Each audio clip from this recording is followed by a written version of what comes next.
Praise the lord. యేసుక్రీస్తు నామంలో మీ అందరికీ శుభములు తెలియజేస్తూ ఉన్నాను. చాలా జాగ్రత్తగా వినాలి. ఇక్కడ మనకందరికీ అలవాటుగా అయిపోయినటువంటిది ఒక మాట, ఆత్మఫలాలు 9 అనుకుంటారు. వింటున్నారా? ఆత్మఫలాలు 9 కాదు. ఇక్కడ మనం జాగ్రత్తగా చదివినట్లయితే గలతీ పత్రిక 5వ అధ్యాయం 22వ వచనంలో దేవుని వాక్యం సెలవిస్తుందంటే, ఆత్మఫలమేమనగా, చూడాలి, ఆత్మఫలము ఏమనగా, ఫలములు కాదు, 9 కాదు, అవి ఒక్కటే. మరి 9 ఉన్నాయి కదా బ్రదర్ అంటుంటారు చాలామంది. ఇప్పుడు మన చెయ్యి ఉంది, చేతికి వేళ్ళు 9. గమనించాలి, మనకు చెయ్యి ఒకటే కానీ చేతికున్న వేళ్ళు 5. అలాగే ఆత్మ ఫలముల్లో తొనలు ఉన్నాయన్నమాట. అంటే ఒక ఆరెంజ్ ఉంది, ఆరెంజ్లో 9 తొనలు ఉన్నాయి. దాన్ని 9 ఆరెంజెస్ అనరు ఎవరు కూడా, ఒకటే ఆరెంజ్ అంటారు. ఈ ఆత్మ ఫలములో నుంచే మనకి కృపావరాలు కూడా మీరు చూడవచ్చు. ఒక ఆత్మ మూలంగానే అందరికీ ఆ వరం అనుగ్రహించబడుతుంది, స్వస్థపరిచే వరం, మరి బుద్ధివాక్యము, జ్ఞానవాక్యం, ఇవన్నీ కూడా ఒక్క ఆత్మ మూలంగానే, పరిశుద్ధాత్మ దేవుడు మూలంగానే ఇవన్నీ అనుగ్రహించబడుతూ ఉన్నాయి. ఈ సత్యాన్ని మీరు గ్రహించాలి. దేవునికి స్తోత్రం కలుగును గాక. ఇక్కడ మీరు గమనించినట్లయితే ప్రియులరా, చాలా జాగ్రత్తగా ఆత్మఫలం ఏమనగా అని చెప్పి అందులో మొట్టమొదటిగా ఆ యొక్క ఆరెంజ్ ఒలిచి మనం అందులో ఒక తొన టేస్ట్ చేసామనుకోండి, ఎలాగుంటుంది? ఫస్ట్ తొనను బట్టే తినాలా మానాలని పక్కన పడేస్తాం. అది స్వీట్గా ఉందనుకో ఇంకా కళ్ళు మూసుకుని మిగతాదంతా తింటాం. కాబట్టి ఒక వ్యక్తి ఆధ్యాత్మికంగా ఫలము ఫలిస్తున్నాడు, ఒక వ్యక్తి ఆధ్యాత్మికంగా ఫలము ఉన్నది అని మనం చూసినట్లయితే, ఒక వ్యక్తి ఆధ్యాత్మికంగా ఫలిస్తున్నాడు అనేటువంటి దానికి సూచన ఏంటంటే, ఇక్కడ మనకి స్పష్టంగా దేవుడు తెలియజేస్తున్నటువంటి విషయం ఏంటంటే, ఆత్మఫలమేమనగా ప్రేమ, సంతోషం. నంబర్ 1 సూచన ఏంటంటే, నువ్వు ఆధ్యాత్మికంగా ఫలిస్తున్నావా లేదా అనేటువంటి దాన్ని తెలుసుకోవడానికి సూచనగా నెంబర్ 1 ఏంటంటే ప్రేమ. అందుకే ప్రేమ కలిగిండుటకు ప్రయాసపడుడి. హల్లెలూయా. ప్రేమ కలిగిండుటకు ప్రయాసపడుడి అని చెప్పి దేవుని వాక్యం చాలా స్పష్టంగా తెలియజేస్తుంది. ప్రేమ కలిగిండుటకు ప్రయాసపడుడి. నిజంగా మరి దేవుని వాక్యంలో ఉన్న సత్యం మనల్ని స్వతంత్రులుగా చేస్తుంది. ఇక్కడే చదువుకుంటూ ఉన్నాం. ఏంటంటే 13వ వచనం, గలతీ 5:13లో మీరు స్వతంత్రులుగా ఉండుటకే పిలువబడితే, స్వతంత్రులుగా, హల్లెలూయా, స్వతంత్రులుగా ఉండటానికి పిలువబడ్డారంట. కాబట్టి ఈ రోజున ఈ మాటలు వింటున్న ప్రియమైనటువంటి సహోదర స్నేహితులారా, స్వతంత్రులుగా ఉండటానికి దేవుడు మనల్ని పిలిచాడంట. నిజంగా స్వతంత్రులుగా మనం జీవిస్తున్నామా? స్వతంత్రం కలిగి మనం జీవిస్తూ ఉన్నామా? మన జీవితంలో అంతా కూడా బంధకాల్లో ఉన్నాం. స్వతంత్రులుగా ఉండటానికి దేవుడు మనల్ని పిలిచాడంట. ఈ సత్యాన్ని మనం గ్రహించాలి. తర్వాత మనం చూసినట్లయితే ప్రేమ, తర్వాత సంతోషం. ప్రేమ లేకుండా ఎవరు సంతోషించలేరు. ఇప్పుడు ఏదైనా ఒక పని ప్రేమతో చేస్తున్నాం అనుకోండి, సంతోషంగా చేయగలుగుతాం. వింటున్నారా? ప్రేమ లేకపోతే సంతోషంగా చేయలేము. అంటే ఇంటర్లింక్ చూడండి. ఎప్పుడైతే ఒక ఫ్రూట్లో, ఒక ఆరెంజ్లో ఒక తొన మనం తిన్నామో తెలిసిపోతుంది దాని టేస్ట్. అంటే ఆ వ్యక్తిలో ప్రేమ ఉన్నదంటే ఆటోమేటిక్గా సంతోషించగలుగుతాడు. సో ఇక్కడ ఆత్మ ఫలము చాలా ఇంపార్టెంట్ ఆత్మ వరాల కంటే.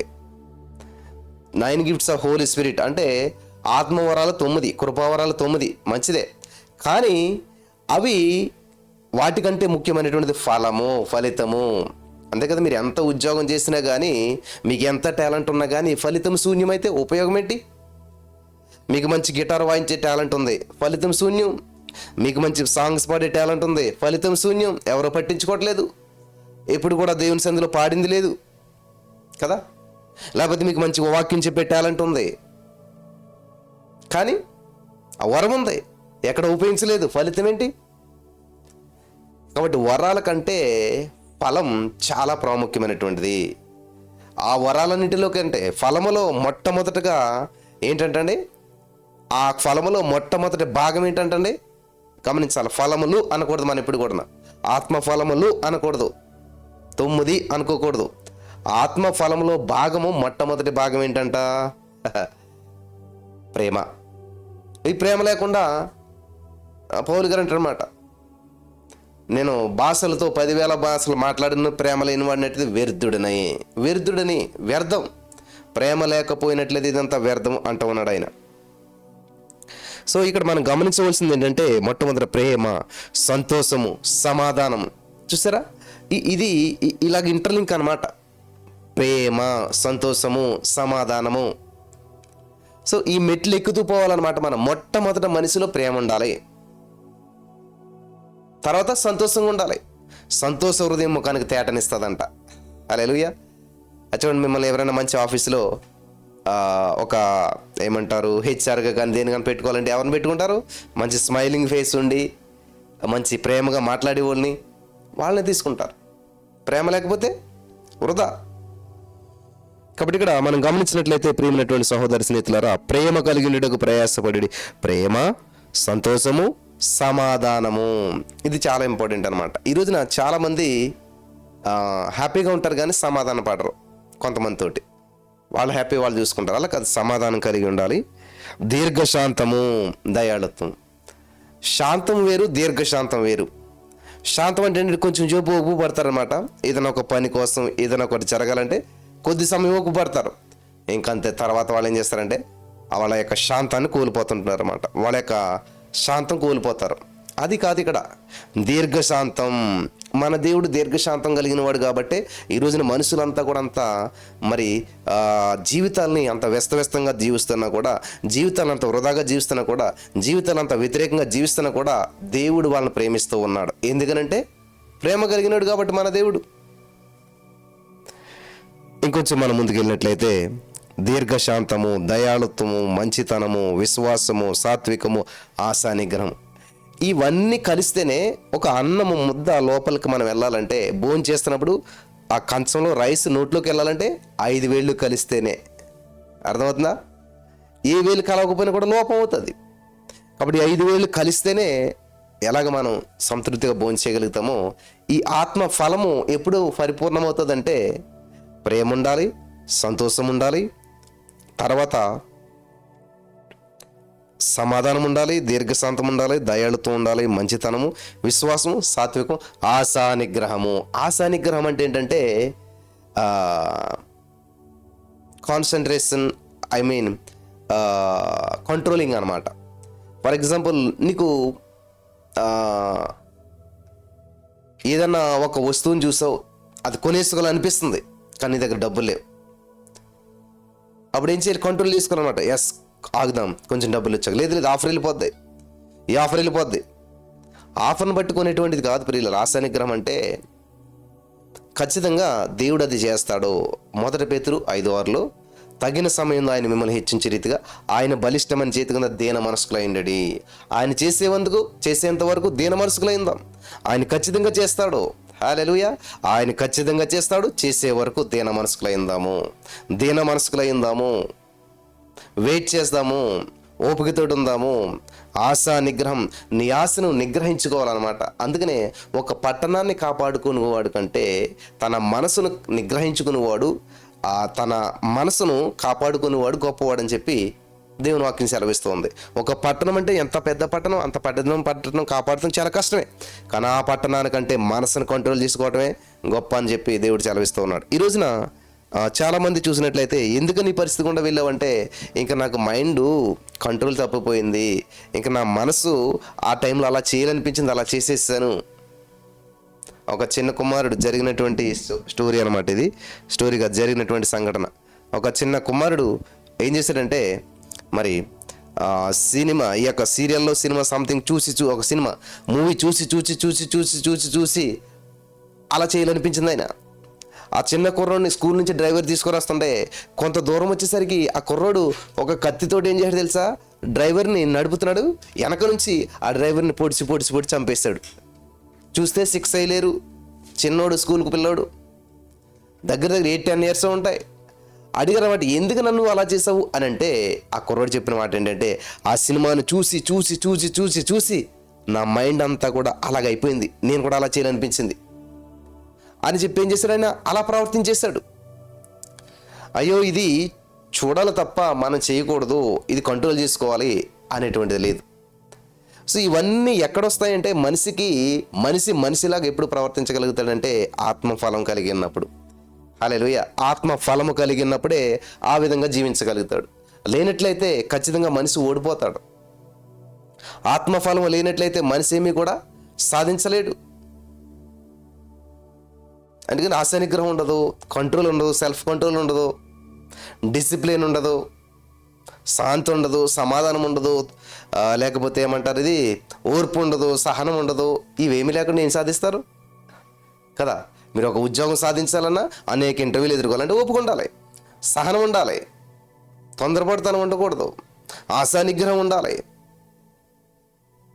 వాళ్ళు ఎంత క్రిటికల్ అడిగినా కూడా దానికి సామరస్యంగా సమాధానం. ఇట్లాగా ఇవన్నీ సాధించాలంటే ఆత్మఫలం లేకుండా మనిషి సక్సెస్ సాధించడం అసాధ్యం.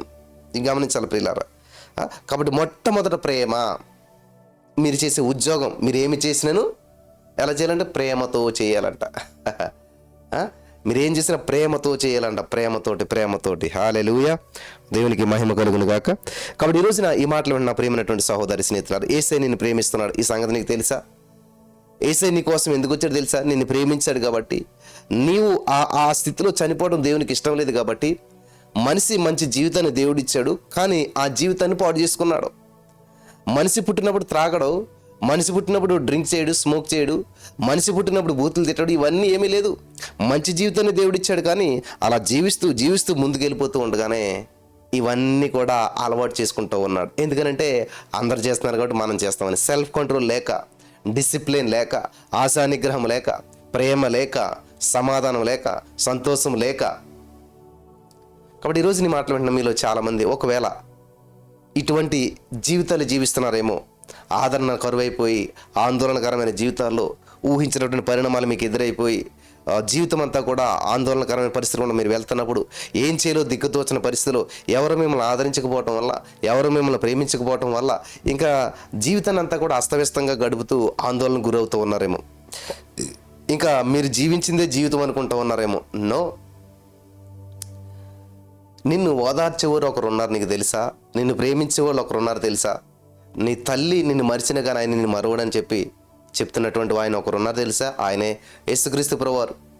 ఆయన పరిచయం చేయడానికే ఈ యొక్క క్రిస్మస్ అంతా కూడా చేస్తూ ఉంటుంటారు ప్రతి డిసెంబర్ నెలలో.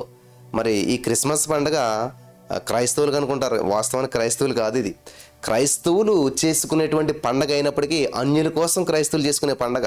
ఎందుకంటే ఈ సమయంలో అనేక మంది దేవుని తెలియనటువంటి వారికి దేవుని తెలిసేలా చేస్తారు, అనేక ప్రేమను పంచుతారు, వస్తువులు పంచుతారు, భోజనాలు పెడతారు, మరి దేవుడు అంటే తెలియని వారిని ఆహ్వానిస్తారు, అద్భుతాలు చేస్తారు, అద్భుతాలు జరుగుతూ ఉంటుంటాయి. ఈ యొక్క కూడికల ద్వారా అనేక జీవితాలు బాగుపడ్డటువంటివి ఉన్నాయి. అనేక మంది మరి ఆ యొక్క వాళ్ళ జీవితాలను బాగు చేసుకుని మంచి జీవితాలు జీవించిన వారు ఉన్నారు. దేవునికి మహిమ కలుగును గాక. హల్లెలూయా. కాబట్టి ఈ రోజున నా ప్రియమైనటువంటి సహోదరి స్నేహితులారా, ఈ రోజున జీవితంలో పరిస్థితులు ఎలా ఉన్నా కానీ ఆశానిగ్రహం కలిగి ఉండండి, ఆశ కలిగి ఉండండి, ప్రేమ కలిగి ఉండండి, సంతోషం ఉండండి. హల్లెలూయా. ఆత్మ ఫలములో భాగము సంతోషం. కాబట్టి నువ్వు ఆత్మీయంగా ఫలిస్తున్నావు అన్నదానికి సూచన ఏంటంటే సంతోషంగా ఉండాలి. ఎప్పుడు విచారంగా ఉంటూ దేవా నన్ను వర్ధిల్లింపచేయి, దీవించి దేవా నన్ను ఆశ్రయించి దేవా నాకు గొప్ప చేయండి. ఎలాగా? మొట్టమొదట నీవులో ఫలము ఉండాలి. ఏమిటి? ప్రేమ, సంతోషం. చూసారా, మొట్టమొదటగా ప్రేమ. నువ్వు ప్రార్థించినప్పుడు ప్రేమతో చేయాలన్నమాట. ఇప్పుడు సరదాగా లైవ్లో కూర్చున్నారు, వాక్యం అంటున్నావు, ప్రేమించాలి. హల్లెలూయా. యేసయ్య నాతో మాట్లాడుతున్నాడు, ఈ ప్రతి మాట నా కోసం అని చెప్పు నువ్వు ప్రేమతో స్వీకరించాలి, సంతోషించా ఉండాలి. ఓ థ్యాంక్ యూ లార్డ్ యేసయ్య, నువ్వు నన్ను ప్రేమిస్తున్నావా, నా కోసం ఈ లోకానికి వచ్చావా, ఓ థ్యాంక్ యూ జీసస్, వందనాలు యేసయ్య. అలాగా నువ్వు ఎప్పుడైతే ప్రతి దాన్ని ప్రేమతో సంతోషంతో స్వీకరిస్తూ ఉంటుంటావో నీ జీవితాల్లో అద్భుతాలు వెంటపడతాయి, ఆశ్చర్యమైన కార్యాలు వెంటపడతాయి. నువ్వు ఊహించినటువంటి పరిణామాలు నీ జీవితంలో జరిగిపోతూ ఉంటుంటాయి ఆటోమేటిక్గా. హల్లెలూయా. గమనించాలి, యాక్సిడెంట్లుగా జరిగిపోతాయని నేను చెప్పట్లేదు, కానీ నీవు దేవుని కనెక్ట్ అయినప్పుడు, నీవు దేవునితో అంటుకట్టబడ్డప్పుడు దేవుడు చెప్తున్నాడు అనమాట, ఎవడు నా యందు నిలిచిండునో వాని యందు నా మాటలు నిలిచి ఉంటాయో వాడు బహుగా ఫలిస్తాడంట. ఆమేన్. హల్లెలూయా. కాబట్టి మనం నువ్వు దేవునిలో నిలిచి ఉన్నప్పుడు, నువ్వు దేవునిలో అంటుకట్టబడ్డప్పుడు ఆటోమేటిక్గా ఆయనలో సారము, ఆయనలో ఫలము, ఆయనలో ఫలితం నీలోకి ప్రవహిస్తుంది. అంతే అద్భుతాలు వెంటనే జరుగుతాయి. హల్లెలూయా. అద్భుతాలు వెంటనే వెంటబడుతుంటుంటాయి అన్నమాట. కాబట్టి ఈ రోజున నీ జీవితం ఎంత గందరగోళంలో ఉన్నా కానీ అంటుకట్టబడాలి. ఎందుకంటే గాడ్ ఇస్ లవ్, దేవుడే ప్రేమ అయి ఉన్నాడు. ఆ ప్రేమలో నువ్వు అంటుకట్టబడితే ఆ ప్రేమ నీలో ఫలిస్తూ ఉంటుంటుంది. అప్పుడే ఈ యొక్క ఆత్మఫలం నీలో ఖచ్చితంగా చూడగలుగుతాం అనమాట. ఎందుకంటే గాడ్ ఇస్ లవ్, దేవుడు ప్రేమ అయి ఉన్నాడు, దేవుడు ప్రేమ స్వరూపం అయినాడు. కాబట్టి ఆయనతో నువ్వు అంటుకట్టబడ్డప్పుడు ఏమంతో తెలుసా? బహుగా ఫలిస్తావు, అంటే ప్రేమలో బహుగా విస్తరిస్తావు. ఆమేన్. సంతోషం, ఎందుకంటే ఆయనలోనే ఉన్న సంతోషం అంతా. ఆయన బట్టి నువ్వు ఈజీగా సంతోషించగలుగుతావు. Thank you Jesus. హల్లెలూయా. ఆయన బట్టి నువ్వు ఈజీగా సంతోషించగలుగుతావు. ఆయన బట్టి ఇంకా నువ్వు మరి ఎంతగానో అనేక మందికి దీవెనకరంగా ఉండగలుగుతావు. అసలు ఆయనలాగానే నువ్వు మారిపోతావు. హల్లెలూయా. వింటున్నారా? యేసు ప్రభువులాగా నువ్వు మారిపోతావు. ఎందుకంటే గాడ్ ఇస్ లవ్, నువ్వు కూడా ఆయనతో కట్టబడ్డావు. ద్రాక్షవల్లి నేను తీగలు మీరు అంటున్నాడు దేవుడు. కాబట్టి మనం నిజంగా ద్రాక్షవల్లిలో ఉన్నటువంటి తీగలం అయిపోయాయి అనుకోండి, ద్రాక్షకాయలు ఫలిస్తాం మనం. హల్లెలూయా. ఏం చేస్తాం? ద్రాక్షకాయలు ఫలిస్తాం ఖచ్చితంగా. కాబట్టి ఈరోజు నీ మాటలు విన్న ప్రియమైనటువంటి సహోదరి స్నేహితులారా, యేసయ్యను ప్రతిబింబించాలి మనం. యేసు ప్రభువారు ఏదైతే చేస్తున్నాడో మనం కూడా అది చేయాలి. యేసు ప్రభువారు వలే యేసయ్యను మనలో చూపించాలి. యేసయ్యను అందరూ చూడలేరు కాబట్టి నిన్ను చూస్తే యేసయ్యను చూసినట్టుగా ఉండాలి. నువ్వే యేసయ్యలాగా మారిపోవాలి. క్రీస్తు స్వరూపులకు మార్చబడాలి. ఆమేన్. హల్లెలూయా. క్రీస్తు స్వరూపులకు మనమంతా కూడా మార్చబడాలంట. అది దేవుని యొక్క ఉద్దేశం. క్రీస్తు స్వరూపులకు మనం మార్చబడాలి. ఆమేన్. క్రీస్తు స్వరూపులకు మనం ఎప్పుడైతే మార్చబడతామో ప్రతి వారు ఏం చెప్తారంటే సాక్ష్యం, క్రీస్తుని చూసినట్టే ఉంది మిమ్మల్ని చూస్తుంటేనే, మిమ్మల్ని చూస్తుంటే క్రీస్తుని చూసినట్టే ఉంది. క్రీస్తు ప్రేమను మీలో కనుగొన్నాను. హల్లెలూయా. క్రీస్తు ప్రేమను మీలో కనుగొన్నాను అని చెప్పి వాళ్ళు చెప్పగలుగుతారు. ఎప్పుడంటే ఇదే క్రీస్తులో అంటుకట్టబడ్డాం. దేవుడు ఏమైనాడు? వాక్యమైనాడు. నిజంగా మనం వాక్యంలో అంటుకట్టబడ్డప్పుడు వాక్యానుసారంగా జీవిస్తాం, వాక్యానుసారంగా మాట్లాడతాం, వాక్యానుసారంగా ప్రవర్తిస్తాం, వాక్యానుసారంగా జీవిస్తాం. హల్లెలూయా. కాబట్టి వితౌట్ వర్డ్, వాక్యం లేకుండా మనం ఏమి చేసినా కూడా వృధా అయిపోతుంది అనమాట. ఫలితం ఉండదు. వాక్యం అనగా దేవుడు, దేవుడు లేకుండా ఏం చేసినా కూడా శూన్యం.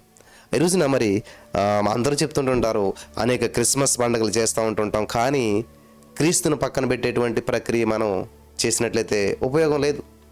కాబట్టి మెయిన్ సెంటర్ ఎప్పుడు కూడా క్రీస్తు కేంద్రంగానే ఉండాలి. వాక్యమైన, సాక్యమైన, జీవితమైన, సంఘమైన, సమాజమైన ఏదైనా సరే క్రైస్ట్ సెంటర్డ్, అంటే క్రీస్తుని కేంద్రంగా చేసుకున్నటువంటివి మంచి గమ్యం చేరుకోగలుగుతాయి. హల్లెలూయా. ఇక్కడ ఎంత అద్భుతంగా చెప్తున్నాడు చూసారు ఆయన. అపోస్తలుడైన పౌలు గారు ఎంత జ్ఞానం చూసారా. ఆత్మ వరాల గురించి చెప్పాడు, ఆత్మ ఫలం గురించి చెప్పాడు. ఏ శిష్యుడు కూడా వివరించలేనటువంటి విషయాల్ని మరి ఇక్కడ మన పౌలు గారు వివరిస్తూ ఉన్నాడు. ఎందుకని అంత డీప్గా వెళ్ళిపోయాడైనా, ఎందుకని అంత డీప్గా తెలుసుకోగలిగాడు దేవుని గురించి. మరి శిష్యులు కూడా రాయలేదు ఇన్ని పత్రికలు కానీ ఇవన్నీ కూడా. అపోస్తలుడైన పౌలు చేసినటువంటి సేవ, అపోస్తలుడైన పౌలు చేసినటువంటి పరిచర్య, అపోస్తలుడైన పౌలు గారు రాసినటువంటి పత్రికలు, అపోస్తలుడైన పౌలు గారికి ఇచ్చినటువంటి దేవుడి జ్ఞానం, మరి యేసు ప్రభువు వారితో ఉన్నటువంటి శిష్యులు కూడా చేయలేనటువంటి కార్యాలు చేయగలిగాడు. ఎందుకంటే దేవుని పట్ల ఆసక్తి అద్భుతాలు సృష్టిస్తుంది. హల్లెలూయా. నీవు ఎంత ఆసక్తి కనపరిస్తే అంత అద్భుతంగా దేవుడు నిన్ను వాడుకుంటాడు. హల్లెలూయా.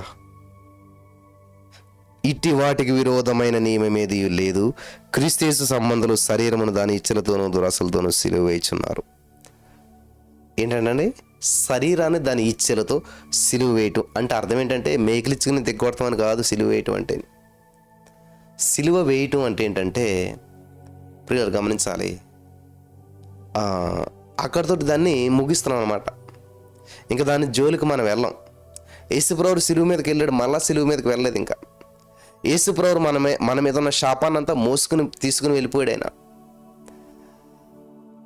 కాబట్టి అత్యంత శాపగ్రస్తమైన వ్యక్తికి సిలువ వేస్తారు. కాబట్టి మనలో అత్యంత శాపగ్రస్తమైన విషయాలని సిలువేసేసాం. ఇంకా వాటిని అక్కడితోటి చాప్టర్ క్లోజ్ అయిపోయింది అనమాట. మరలా వాటి జోలికి వెళ్ళాం మనం ఇంకా. కాబట్టి ఇక్కడ మనం చూసినట్లయితే ఇటు వాటికి విరోధమైన ఏది లేదు. క్రీస్తు యేసు సంబంధులు శరీరమును దాని ఇచ్చలతో దురాశలతో సిలువేస్తున్నారు. యేసు ప్రభువుని ఎలాగైతే మన మీద దోషాలు, మన మీద ఉన్న పాపాలు ఆయన మీద వేసి ఆయన సిలువేశారో, అలాగే మనం మన శరీరాన్ని ఏం చేయాలంట, శరీర ఆశలు, ఇచ్చలు ఇవన్నీ కలిపి దాన్ని సిలువేయాలంట. అంటే నీలో కోపాన్ని సిలువేయాలి, నీలో ఆవేశాన్ని సిలువేయాలి, నీలో ఆలోచన సిలువేసేయాలి. ఇంకా వాటిని మళ్ళీ మన జీవితంలో ఎంటర్ అవ్వకూడదు అనమాట. శరీరానుసారమైనటువంటి, శరీరానికి పనికొచ్చేటువంటివి, శరీరాన్ని మెప్పించాలనేటువంటి ఉండేటివి. కాబట్టి మనలో ఇప్పుడు కూడా ఆధ్యాత్మికమైన జీవితం, శారీరకమైన జీవితం ఉంటుంది. శరీరము ఆత్మకు, ఆత్మ శరీరానికి ఎప్పుడు కూడా వ్యతిరేకంగా పోరాటం చేస్తూ ఉంటుంటాయి. హల్లెలూయా, వింటున్నారా? శరీరము ఆత్మకును, ఆత్మ శరీరానికి ఎప్పుడు కూడా పోరాటం చేస్తూ ఉంటుంటాయి. ఇప్పుడు శరీరాన్ని మనం ఎంకరేజ్ చేసామనుకోండి, శరీరాన్ని మనం ఇష్టపడ్డాం అనుకోండి, శరీరం మీద మనం ఆధారపడ్డాం అనుకోండి, శరీరం వైపు మనం చూసామనుకోండి, ఏం చేస్తాం? శరీరం ఏం చెప్తుంది?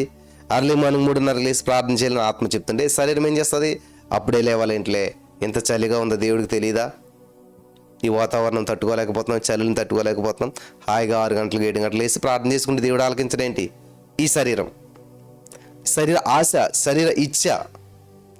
శరీరం ఎప్పుడు కూడా రెస్ట్ తీసుకోవాలనిపిస్తుంది, శరీరం ఎప్పుడు కూడా కష్టపడాలనుకోదు. కానీ ఆత్మ ఏం చేస్తుందంటే, ఆత్మ ఎప్పుడు సిద్ధంగా ఉంటుందంట. హల్లెలూయా. మనలో ఉన్న పరిశుద్ధాత్మ దేవుడు ఎప్పుడు సిద్ధంగా ఉంటాడంట. మన ఆత్మలో ఇప్పుడు కూడా వర్ధిల్చి ఉంటుంటాం. ఆత్మ ఇప్పుడు కూడా దేవుని స్తుతించాలి, దేవుని మహింపరచాలి, దేవుని గణపరచాలి, దేవుని కొరకు జీవించాలి, దేవునికి ఘనత తేవాలి, దేవునికి మెప్పు తేవాలి, దేవుణ్ణి అలాగా ఎప్పుడు ఆత్మ ఎప్పుడు కూడా మీలో చాలామందికి ఆశ ఉంటుంది. ఇది కానీ ఎందుకు నెరవేర్చబట్టలేదు?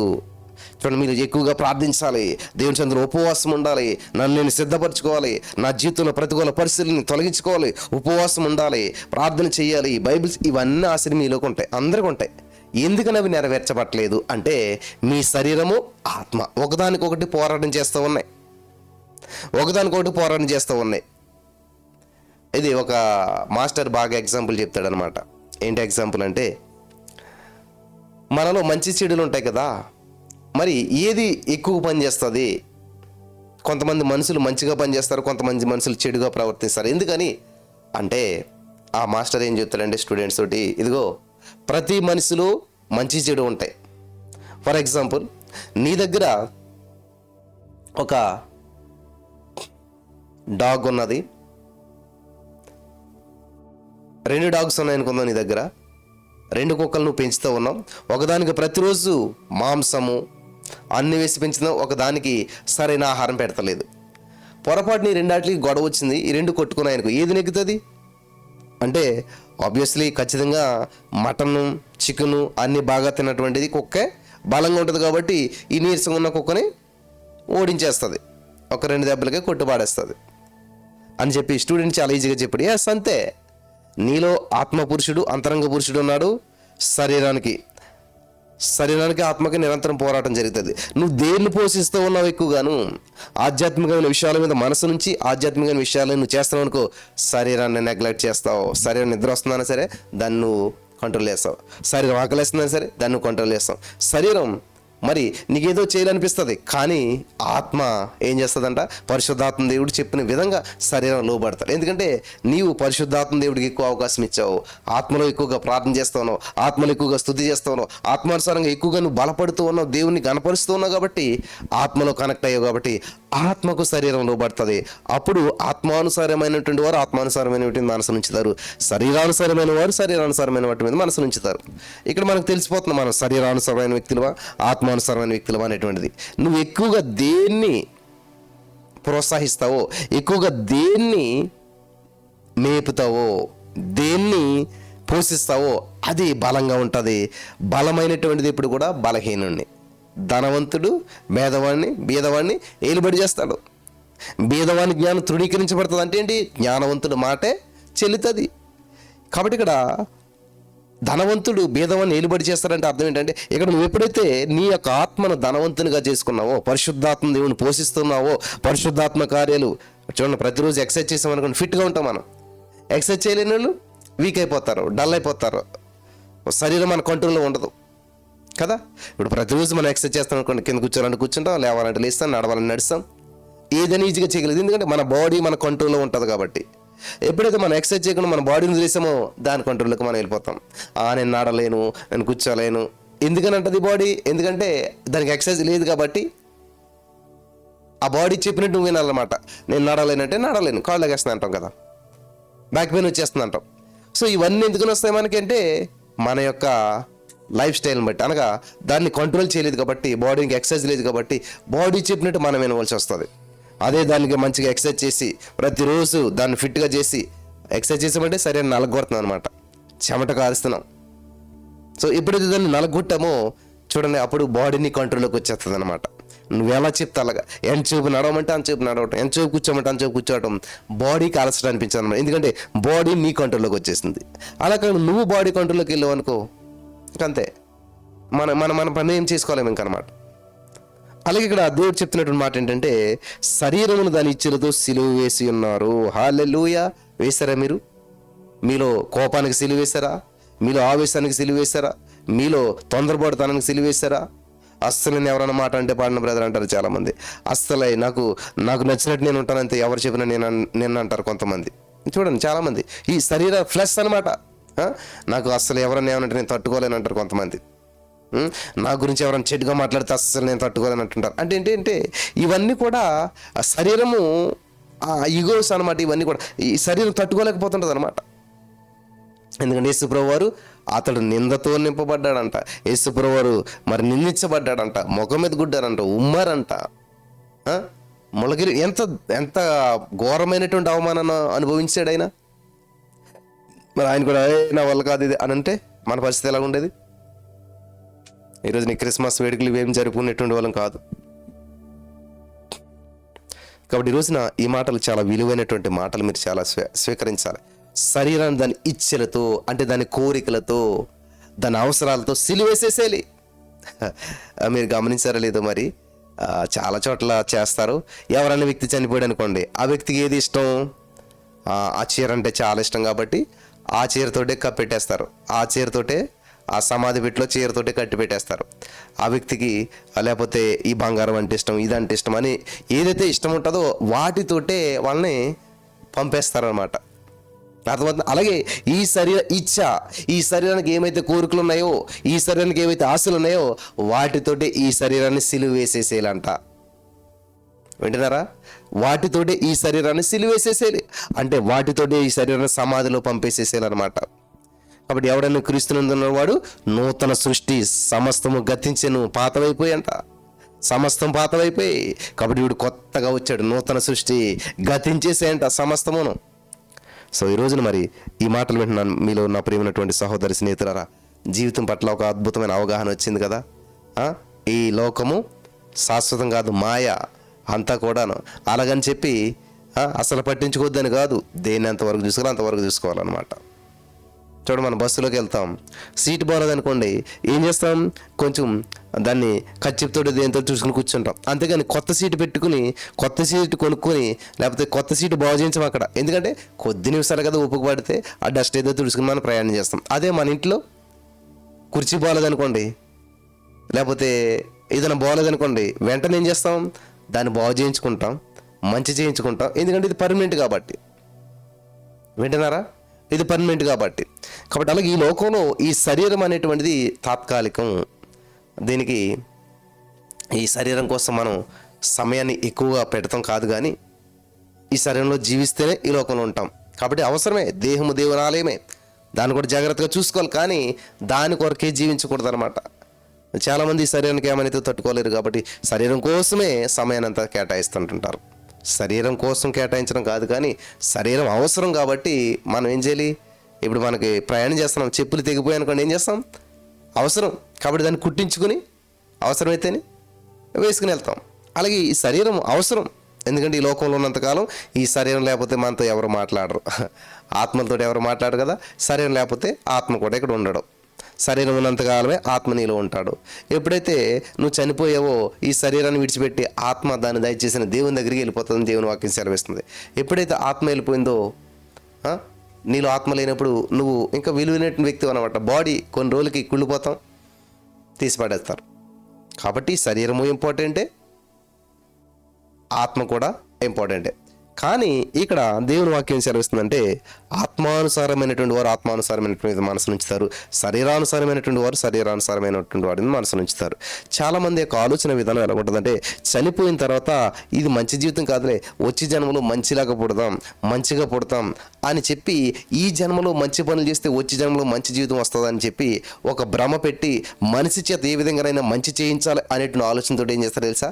ఇలాగా కొన్ని సిస్టమ్స్ పెడతారు. వాస్తవానికి మనిషికి రెండో జన్మ లేదు, పునర్జన్మ ఉంది కానీ మరో జన్మ లేదు. వింటున్నారా? పునర్జన్మ అంటే ఏంటంటే నువ్వు చనిపోయినటువంటి వ్యక్తివి మరలా నువ్వే జన్మిస్తావు, అదైనా క్రీస్తులో జన్మిస్తావు, క్రీస్తు కొరకు జన్మిస్తావు. హల్లెలూయా, దేవునికి స్తోత్రం. నమ్మి బాప్తిసం పొందడం ద్వారా పునర్జన్మ వస్తుంది, నీకు నూతన వ్యక్తి నువ్వు జన్మిస్తావు. ఆ జన్మే పరలోక రాజ్యానికి అర్హుడిగా నేను చేస్తుంది. అంతేగాని మళ్ళా మరో జన్మ అనేటువంటిది, మరో చరిత్ర అనేట్టుగా మరో జన్మ అనేటువంటిది లేదు. ఒకటే జన్మ. ఆ జన్మలో యేసుక్రీస్తు ప్రభువుని స్వీకరించినప్పుడు అప్పుడు నీకు పునర్జన్మ వస్తుంది అనమాట. ఆత్మ సంబంధంగా నువ్వు జన్మిస్తావు అనమాట. హల్లెలూయా. ఈ శరీరాన్ని దాని ఇచ్చలతో కూడా నువ్వు సిలువేస్తావు. అప్పుడు ఆత్మానుసారమైన వ్యక్తిగా నువ్వు జీవిస్తావు. అది అసలైన జీవితం అప్పుడు ప్రారంభించబడుతుంది. ఆ జీవితానికి ఎండ ఉండదన్నమాట. నిత్య జీవానికి, నిత్య రాజ్యానికి వారసులుగా నీవు మరి యోగ్యతను సంపాదించుకోగలుగుతావు. హల్లెలూయా. కాబట్టి ఈ రోజున ఈ యొక్క క్రిస్మస్ శుభవేళల్లో మరి ఈ యొక్క వాక్యాలు మీరు అన్యులైనటువంటి వారి చేత వినిపించినట్లయితే చాలా అద్భుతంగా ఉంటుంది అనమాట. అన్యులకు వినిపించినట్లయితే వారి జీవితంలో అరే మన జీవిత గమ్యం ఏంటి, ఇప్పుడు నేను చనిపోతే తర్వాత నేను ఎక్కడికి వెళ్తాను, అసలు నా జీవితం నేను ఎందుకు ఉద్యోగం చేస్తున్నాను, ఎందుకని జీవిస్తున్నాను, ఈ భూమి మీద నా పని ఏంటి, నా పర్పస్ ఏంటి, ఒకవేళ ఈ శరీరాన్ని విడిచిపెట్టిన తర్వాత నేను ఎక్కడికి పోతాను అనేటువంటి ఆలోచన వచ్చిన రోజున మనిషి ఖచ్చితంగా గమ్యాన్ని వెతుక్కుంటాడు, జీవితం పట్ల ఒక అవగాహన కలిగి జీవిస్తాడు. ఆమేన్. బలపరచబడ్డారా? మరి పరిశుద్ధాత్మ దేవుడు ఈ యొక్క మాటల ద్వారా మిమ్మల్ని అందరినీ బలపరచును గాక. ఆమేన్.